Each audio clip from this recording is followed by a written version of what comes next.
periods, and in most recent times the larger fragment has come to be called moon, but the name of the smaller has been gradually forgotten. As for the beings there now, not only have they no name at all for this smaller fragment, but they do not even suspect its existence. It is interesting to notice here that the beings of a continent on that planet called Atlantis, which afterwards perished, still knew of this second fragment of their planet and also called it Anulios. But the beings of the last period of the same continent, in whom the results of the consequences of the properties of that organ called Kundabuffer, about which it now seems I shall have to explain to you even in great detail, had begun to be crystallized and to become part of their common presences, called it also Times Pai, the meaning of which for them was never allowing one to sleep in peace. Contemporary three-brained beings of this peculiar planet do not know of this former fragment of their planet, chiefly because its comparatively small size and the remoteness of the place of its movement make it quite invisible to their sight, and also because no grandmother ever told them that once upon a time any such little satellite of their planet was known. And if any of them should by chance see it through their good but nevertheless child's toy of theirs called a telescope, he would pay no attention to it, mistaking it simply for a big aerolite. The contemporary beings will probably never see it again, since it has become quite proper to their nature to see only unreality. Let us give them their due.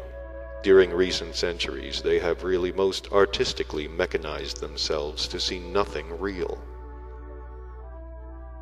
So, my boy, owing to all the aforesaid,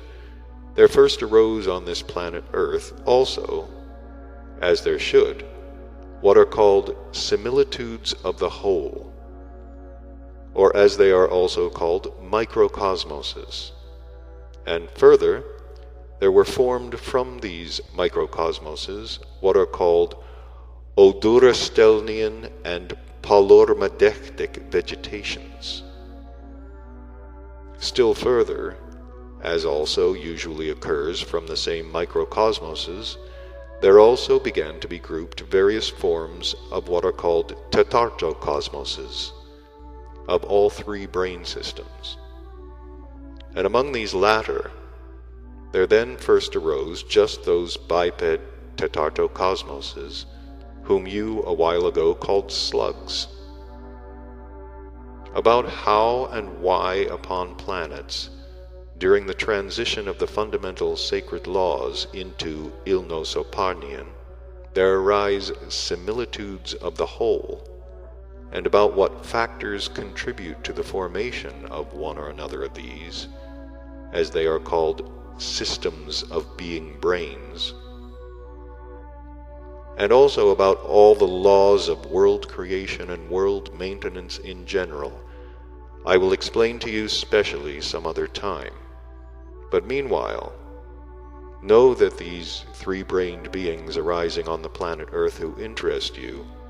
had in them in the beginning the same possibilities for perfecting the functions for the acquisition of being reason, as have all other forms of tetartocosmoses arising throughout the whole universe. But afterwards, just in the period when they also, as it proceeds on other similar planets of our great universe, were beginning gradually to be spiritualized by what is called being instinct, just then, unfortunately for them, there befell a misfortune which was unforeseen from above and most grievous for them.